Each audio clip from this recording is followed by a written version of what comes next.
This program features live coverage of an African safari and may include animal kills and carcasses. Viewer discretion is advised. Welcome to Masai Mara. Good afternoon, everyone, and we are live once again. We are at the river.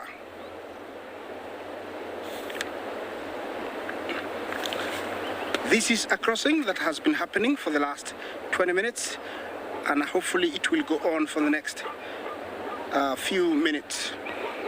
That are hidden behind the bushes, but they are coming. You cannot see them because we are looking at the river. Up there's a few more. There's a good number of zebra, there's a good number of wildebeest scattered everywhere, all the way to my left, but let's concentrate on that section first. Yeah, they keep coming. It's a very precarious, area to go down, but they are going down. You see them in the bushes?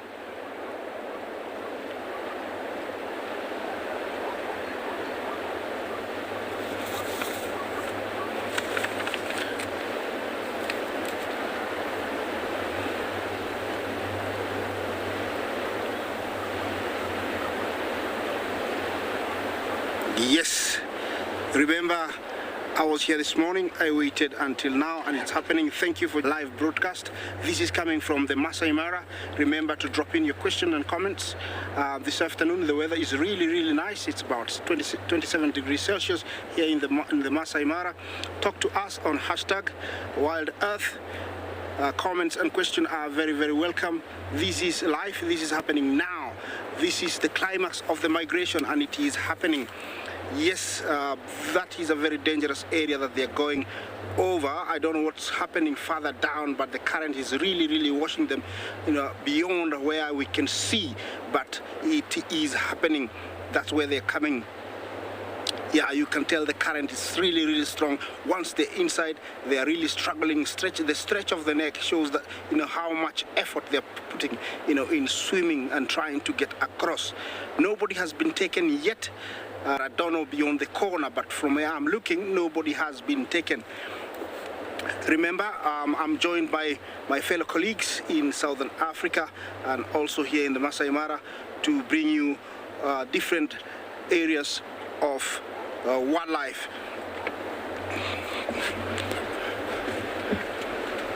A very good afternoon, everyone. My name is Isaac. On camera is Big James.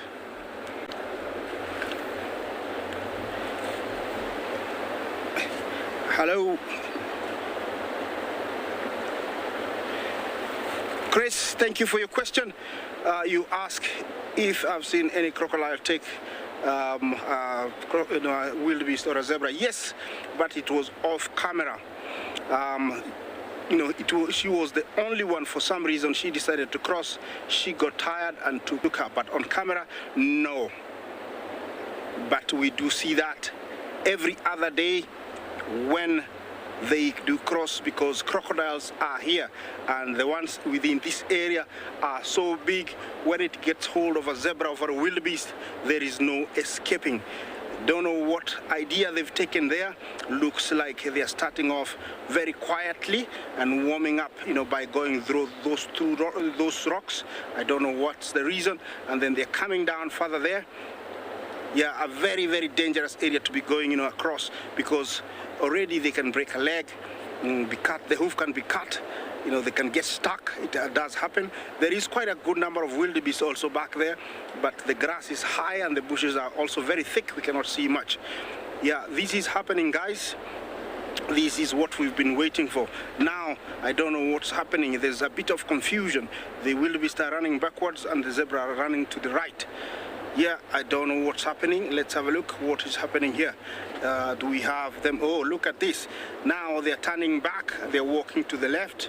Oh, yeah, I have some few that are just standing there wondering, which way do we go? Left or right?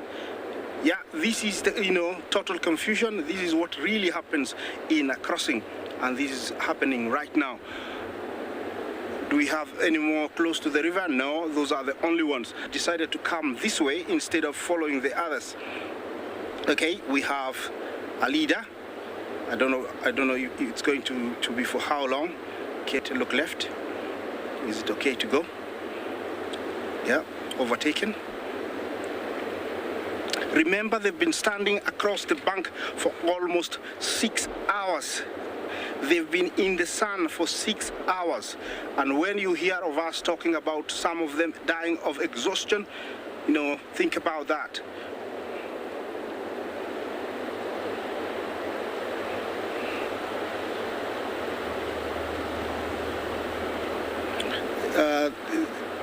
Dila, is that the name? You asked me how many zebra are here.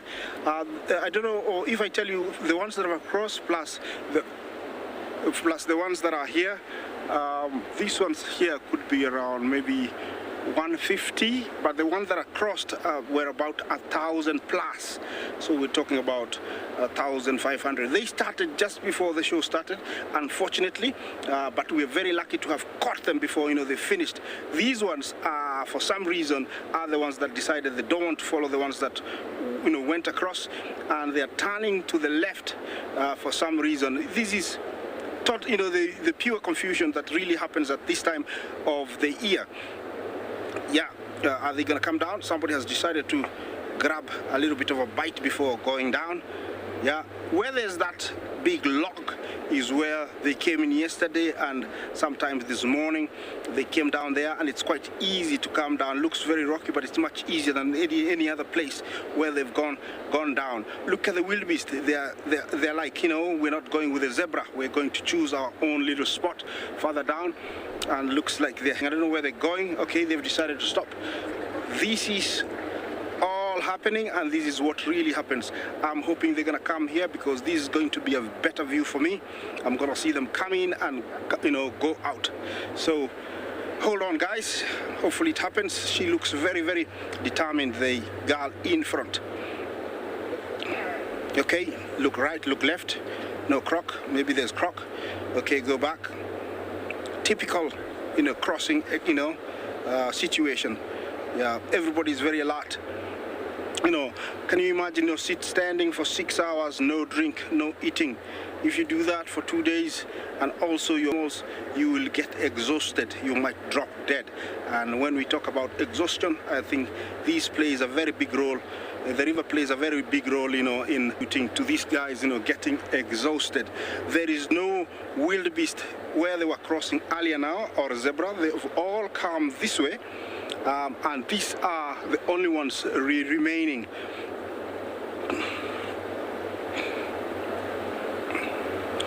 Yeah, remember to talk to me, or drop in a question, a comment.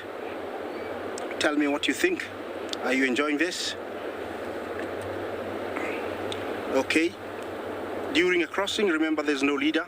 Anybody can go, and a very young one go, and everybody followed. Surprisingly, the little ones have been so lucky this time they haven't been taken. Rosaline, you ask, you know, how long does this migration go for? Here in Kenya, it goes on for about 3 months. Once they arrive, they will, you know, move from the, you know, southern side of the reserve or the triangle all the way to the north, then head to the east, crisscross the river, maybe even 2, 3, you know, can cross the river even 10 times, because if it goes across and decide to come across, it will cross even 10 times. So, you know, during the migration, they'll stay here for about 3 months. But the total migration heading from the tip of the Mara to the tip of the Serengeti will take a total of about 6 months. Yeah, it's a long circle, and they are pushed by the need to mate, you know, eat fresh grass, and also places, you know, adaptable for survival of the young ones. Okay, I'm staying here. Hopefully before they go, you can join me once more.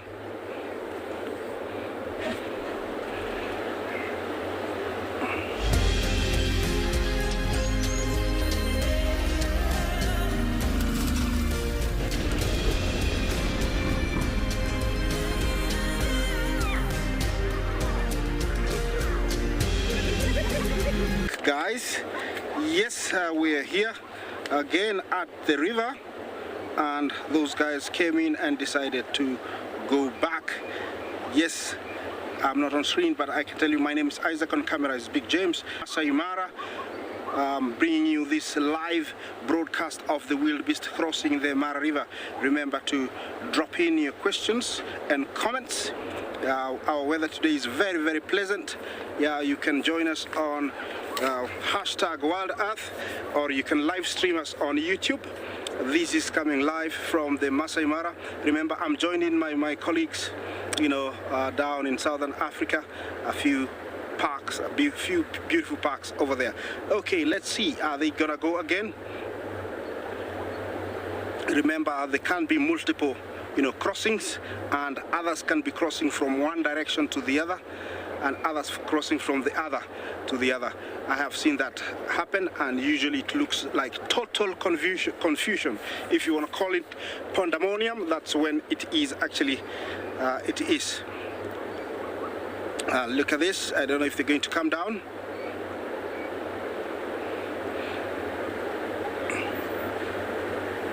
Can you hear the river? That's the sound of the roaring river. Actually, the river is much, much higher today, and actually it could be very, very scary for the animals.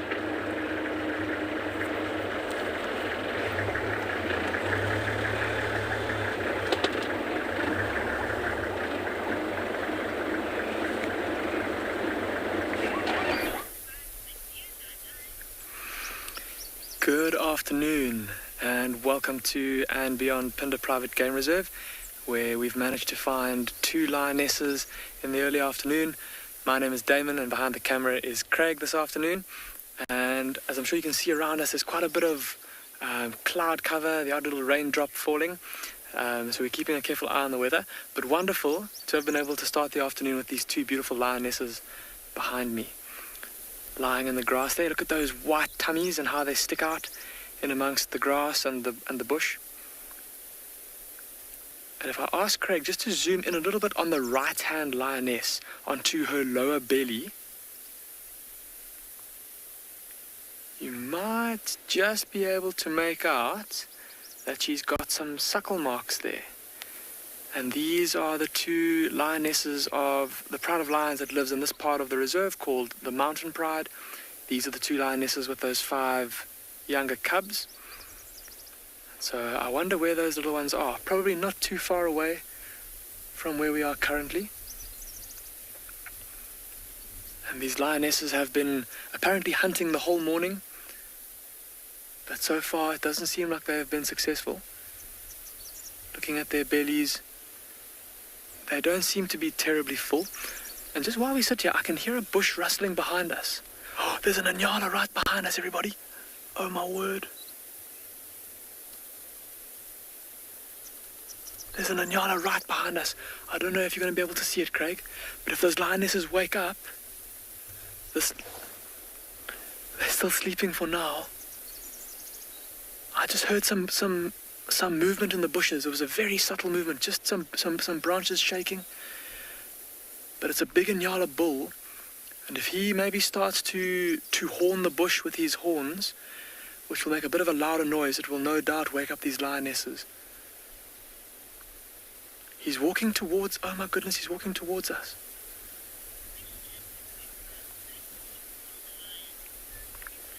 Anupa, you're asking if those are ticks on the lions that you could see. I'm going to look through my binoculars. Oh, I see what you're referring to. There's a whole bunch of little dollops of dirt all over them. So no, those are not ticks that we can see so obviously. If you look very carefully, I'm sure around the ears and under the armpits and even on the inside of the back legs of these lions, I'm sure that we will be able to find some ticks. But those dots all over the flanks, and I think those are the things that you were referring to. Those are not ticks. So this Ngala is still moving around behind us feeding. And I'm surprised that the lionesses haven't yet to the sound that it's making, because it's not that inconspicuous now. And myself and Craig are going to sit here to see what happens. If that Ngala steps out, what a noise, those lionesses are going to wake up, and they'll more than likely see him. So we're going to sit tight and see what happens.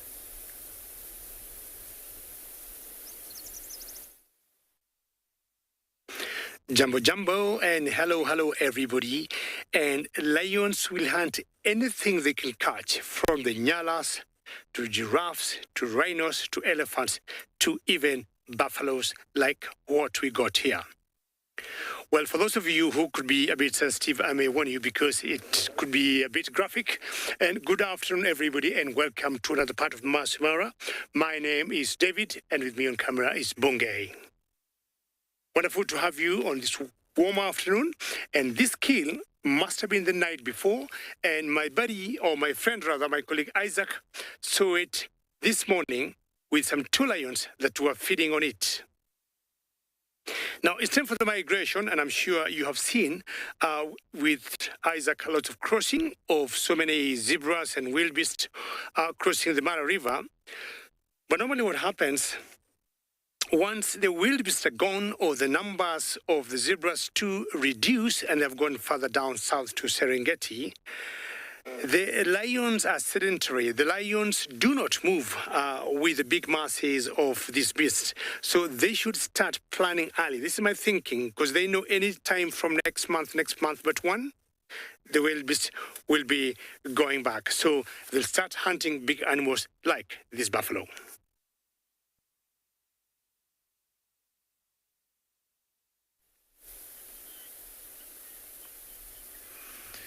Welcome back, everyone. This lioness has just woken up.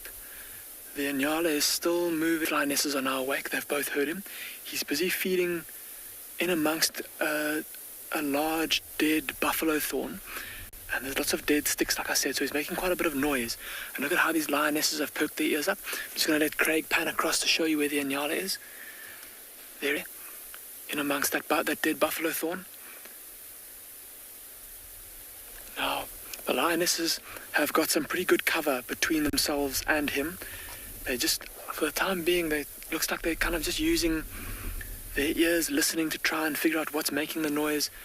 They'll be trying to smell him, although the wind is in favor neither of the Ngala or of the lions. So I don't think either party can smell each other just yet. But look at how they're going to gather her feet under her body. And the older lioness is standing up. Look at how her ears are pressed flat on the side of her head. They are very close together, the Ngala and the lions. If I had to guess, not more than 20-25 meters at most between the lions and the Ngala. Now, of course, these lions will want to get as close as they possibly can to this Ngala before they run, and they'll want that Ngala to get away from that big buffalo thorn. Even though they've got very tough skin, these lions, they won't want to have to try and move through that. It's quite an obstacle, quite a difficult obstacle to navigate for them to get to that Ngala. So they'll want him to come out a little bit more. And Ngala, of course, being an antelope that is adapted for thick bush and at home in very dense bush, if it realizes these lions are here, that's what it's going to do. It's going to run deeper into the bush, deeper into the thicket to try and escape. See how that older lioness, the one on the left, still looking very alert in the direction of that Ngala. Just biding her time. Janet, you're saying this is very exciting. Janet, I don't know what to do with myself. My heart rate is going through the roof. And I'm trying to talk as quietly as possible. Obviously we don't want to disturb what's going on here. This Ngala has now started to browse on a little creeper, it looks like, that's growing on the other side of that dead buffalo thorn. And still completely oblivious to these lions. And look at how well that Ngala camouflages into the bush. If it doesn't move, you'd never know that it was there. Look at those horns. See the ivory-colored tips to its horn around while it browses? They're pretty dense in there. So those lionesses will not want to try and run straight to that. They'll get caught up and no doubt fail the hunt.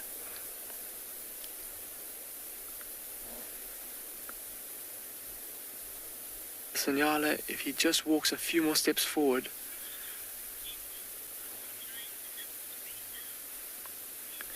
Descendants, you're asking if 2 lions are enough to bring down the Ngala bull. Descendants, absolutely. This Nyala bull probably weighs, even though it looks very big, it probably weighs about the same, if not maybe a bit less than these lioness, or than each lioness. And one lioness would be enough to bring down an Nyala bull this size. Oh, look at how intensely she's looking. I think the Nyala's just moved again, and she's probably just caught another glimpse of him. Here we go. She's going to start to stalk. Here she goes. A little bit of a stretching her back a little bit, and she's starting to move. So that, like I said, that's the older lioness of the two. And she'll have lots of experience with this kind of thing in hunting, in knowing which opportunities to take and which ones not to. And the second lioness getting up, looking a little bit more sleepy than the first one, and maybe a bit less convinced. Look how she's keeping low. She's slinking around, walking as quietly as possible, not wanting to give themselves away to the Nyala. And the Nyala still has got no idea what is going on. He's still completely oblivious to them. Busy browsing. Oh word! I don't know if I can handle this, everybody. It's too much.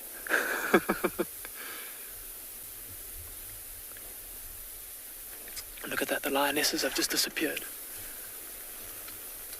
And there's the Nyala. Look at how he's now stopped feeding. Oh my word. I thought that when he stopped feeding, he surely must have noticed the lions, but he hasn't. He's put his head back into the bush with his browsing. Now, the only problem is with where the lionesses have chosen to go around is the route they're going to have to take is going to force them to cross the road that's behind us, which is going to put them into the open. So they're going to have to go quite a couple of meters, or quite a distance away from us, if they are to successfully cross that road without the Nyala seeing them. The other problem is that if they go, the direction they chose is taking them upwind of the, and that might just give the game away. Of course, if he smells them, then he'll know that something's up, and he'll no doubt retreat deeper into the bushes. The Nyala, again, look how he's pricked his ears, and he stopped feeding. He's again had his suspicions aroused. Oh, but again, has decided that obviously whatever he saw was not imminently dangerous. I'm just keeping an eye out where those lionesses disappeared to. The one lioness is still very close to us, everybody. So I can now see what they've done. The one lioness seems to have skirted around. She's done a bigger loop, and the other lioness is sitting very close to where we last saw them. Right here just see her rump sticking out. I think if you lift the camera a little bit, Craig, there you go. You can just see her moving in the top right-hand corner of the screen. That's her rump there. There's a bit of orange to the left of that very prominent dead stick, and behind the thickets there.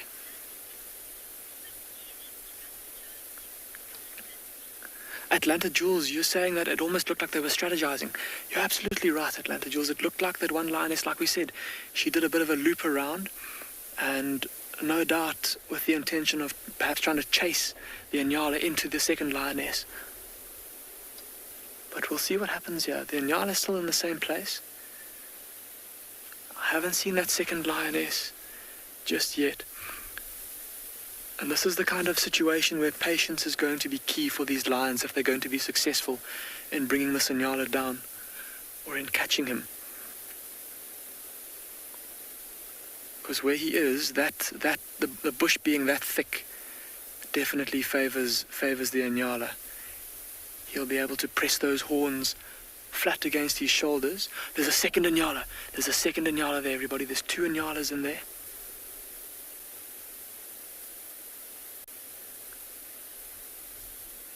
So that Nyala, if he needs to, if he realizes that he's in danger, lions here, he'll be able to turn around and then duck through all those thickets, flattening his horns against his shoulders so that he slides through the bushes easily.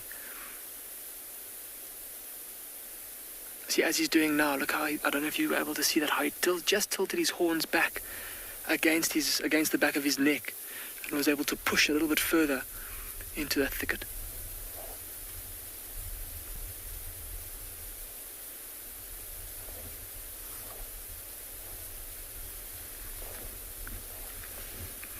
The second lioness has come back, everybody. She's back in the first. She's moving around a little bit. I think she's realized that perhaps the wind is not going to be in her favor and that she's a little bit exposed where she is. So she has very gingerly reversed back, and she's now standing almost exactly where they were lying down.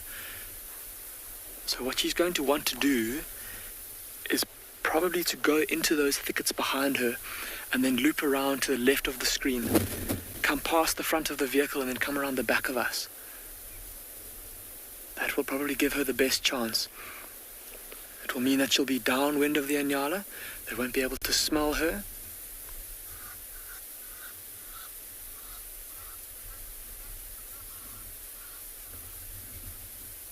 And I wonder if... I'm just looking at the Nyalas. Both of them are frozen. They're both sitting or standing dead still.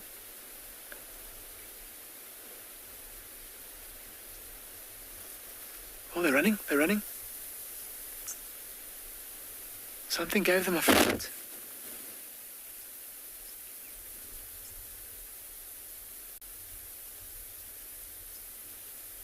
Something gave them a fright. Well, that's that. I wonder if that other lioness didn't somehow sneak past while we were watching the Nyala and looped around and maybe just made a mistake, maybe stepped on a twig or stepped on a dry leaf and gave themselves away. I think, well, it's unfortunate for the lions that they missed out on that opportunity.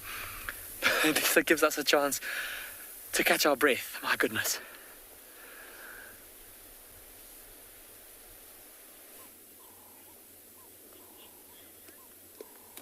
Good afternoon, everyone. Of course, indeed, from hunting